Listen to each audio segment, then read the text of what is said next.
विभाग विनोद में मैं इससे विनोद आज फिर आपके सामने हाजिर हूँ।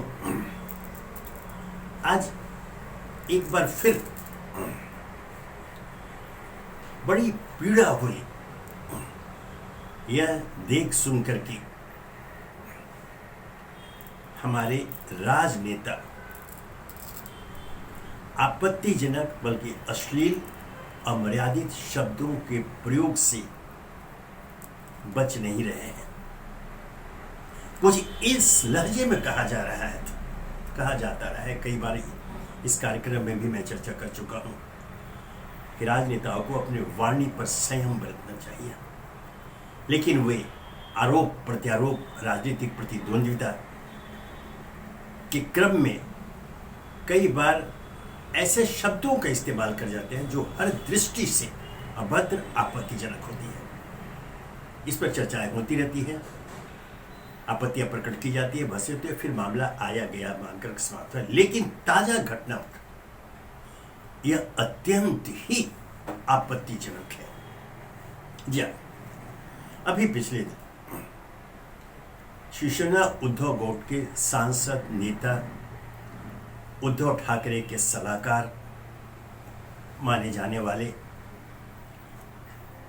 संजय राउत ने पूरे के पूरे विधानमंडल को, ध्यान रखिए, पूरे के पूरे विधानमंडल को चोर मंडल निरूपित कर दिया। जी हाँ, वह विधानमंडल जहां जनता के चुने हुए निर्वाचित प्रतिनिधि बैठते हैं, जहां कानून बनाए जाते हैं, उस विधानमंडल को चोर मंडल निरूपित किया संजय राउत ने। यह घोर आपत्तिजनक है। यह हमारे महान भारत की संस्कृति और महान सभ्यता का चीरहरण है। यह क्या कहा गया संजय राउत? वहां बैठे हुए सारे प्रतिनिधि चोर हैं? हो सकता है बहुत सारे जनप्रतिनिधियों पर आपराधिक मामले चल रहे हैं, इसके प्रमाण हैं, इसके आंकड़े भी मौजूद हैं, वो हो सकता है कुछ लोग, लेकिन पूरे के पूरे विधानमंडल को चोर मंडल कहना, अर्थात सारे के सारे लोग वहां अध्यक्ष से लेकर के सत्ता पक्ष से लेकर विपक्ष तक निर्दलीय सभी के सभी चोर हैं। इसे स्वीकार नहीं किया जा सकता, इसे देश कभी स्वीकार नहीं करेगा। संजय राउत ने अगर भावावेश में ऐसी टिप्पणी की है तो उन्हें तत्काल माफी मांगनी चाहिए।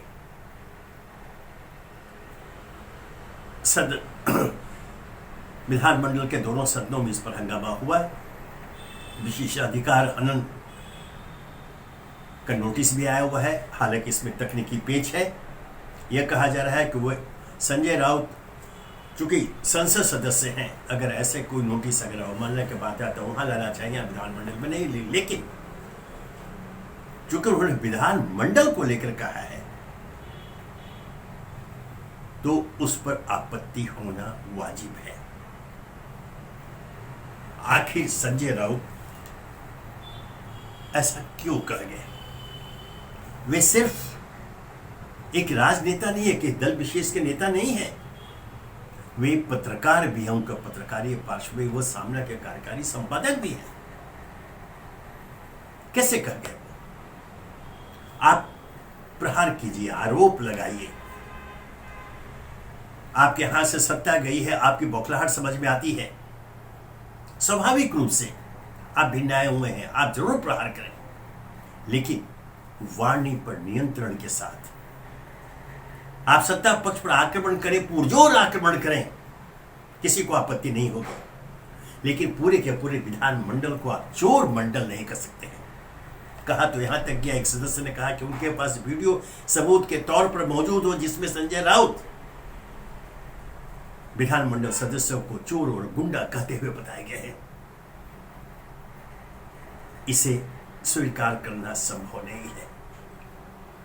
अब इसी के लेकर एक बार फिर, जैसे मैंने कहा कि आज की जो हमारी राजनीति है, जी हाँ, पहले भी ऐसे हुए हैं, लेकिन जिस मात्रा में इन दोनों ऐसी घटनाएं हो रही हैं, हमारे राजनेता वाणी पर नियंत्रण खो कर अपने प्रतिद्वंदियों को निशाने पर लेते समय कुछ ऐसे शब्दों, ऐसी भाषा का प्रयोग करते हैं जो किसी भी दृष्टि से सभ्य नहीं कहे जा सकते। अभद्र शब्दों के इस्तेमाल होते हैं, अश्लील शब्दों के इस्तेमाल होते हैं। इस पर नियंत्रण आवश्यक है। इसी क्रम में अब यह कहा जाता है, यह मामला शिवसेना उद्धव गुट के नेता सांसद संजय राउत का है, लेकिन देखा यह गया है, बड़ी पीड़ा के साथ इसे दोहराने के लिए मैं मजबूर हूं कि हमारे सत्ता शीर्ष पर बैठे हुए व्यक्ति की ओर से भी समय समय पर ऐसे आपत्तिजनक शब्दों का प्रयोग अपने विपक्षियों के लिए किया गया, जिसे उचित तो कदापि नहीं कहा जा सकता। विपक्ष के नेताओं के खिलाफ आपत्तिजनक शब्दों का प्रयोग एक आम हो गया। मैंने सत्ता शीर्ष की बात कर रहा हूं, तो फिर अन्य नेताओं से आप क्या अपेक्षा करेंगे? मैंने कई बार इस बात को कहा हो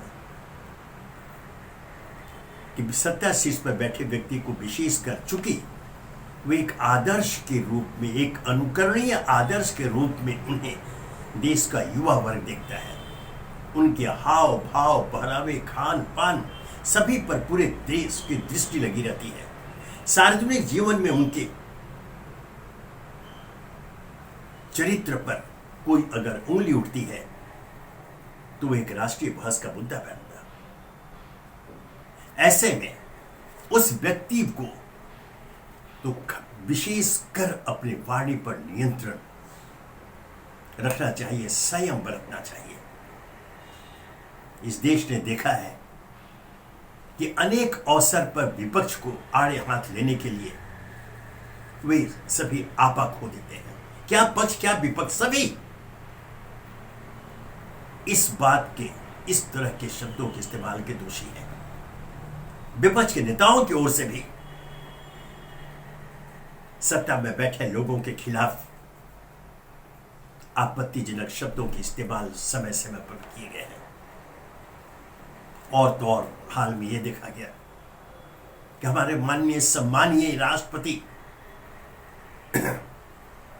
द्रौपदी मुर्मू के खिलाफ भी आपत्तिजनक शब्द का प्रयोग किया गया। देश में जो महिला मुख्यमंत्री है ममता बनर्जी पश्चिम बंगाल की, उनके खिलाफ भी आपत्तिजनक शब्दों के प्रयोग किए गए। कांग्रेस की शीर्ष नेता रही सोनिया गांधी के खिलाफ भी समय समय पर उनके विरोधियों द्वारा घोर आपत्तिजनक शब्दों का इस्तेमाल किया गया।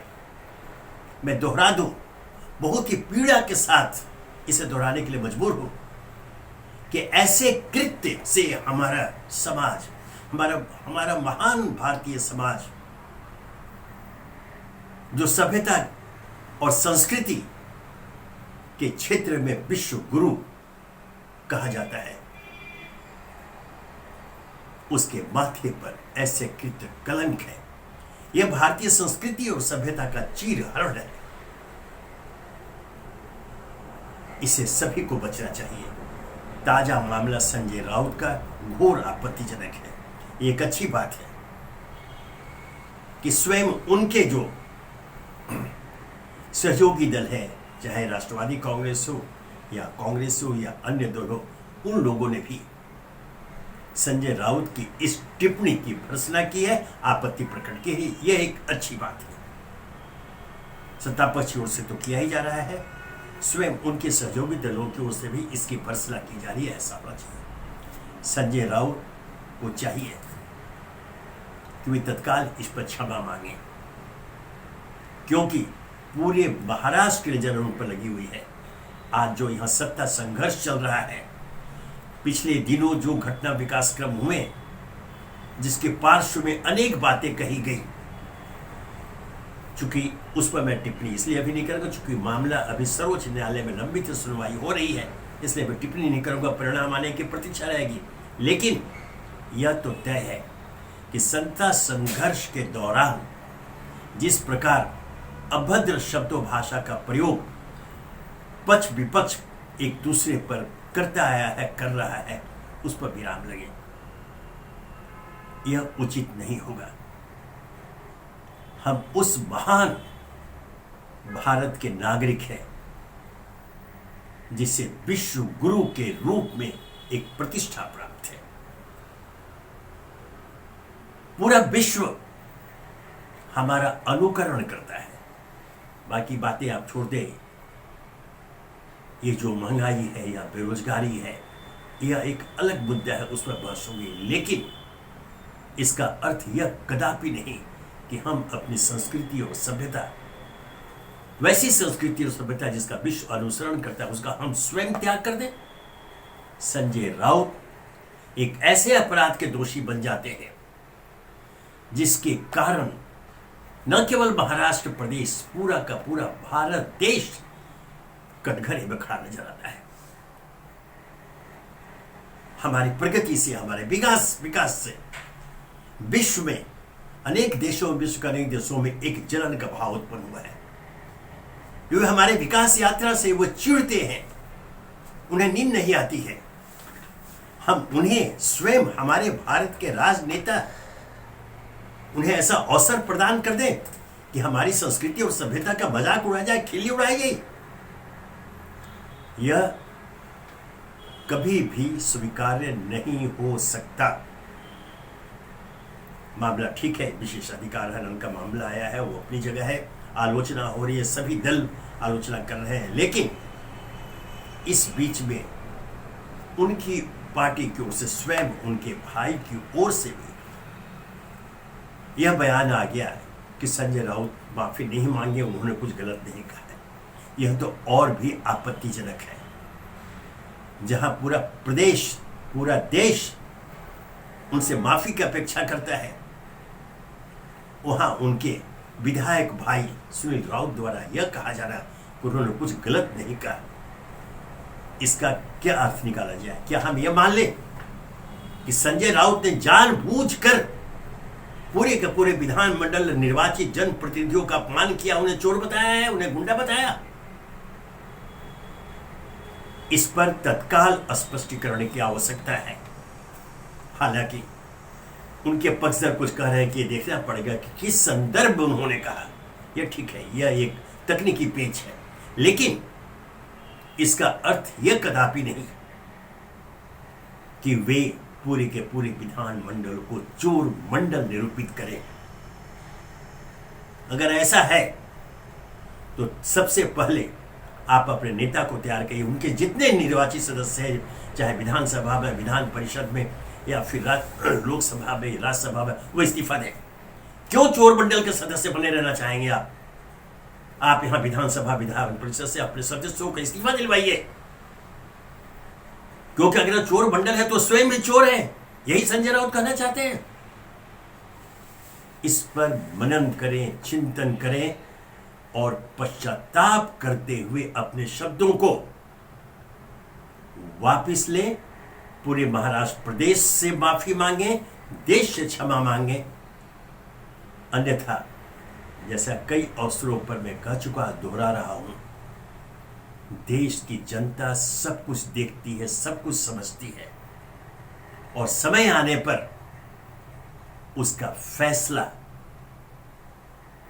कुछ इस रूप में होता है कि इस प्रकार के टिप्पणी करने वाले संजय राउत सरीखे नेता पश्चाताप करने के अवसर भी नहीं प्राप्त कर सकते हैं।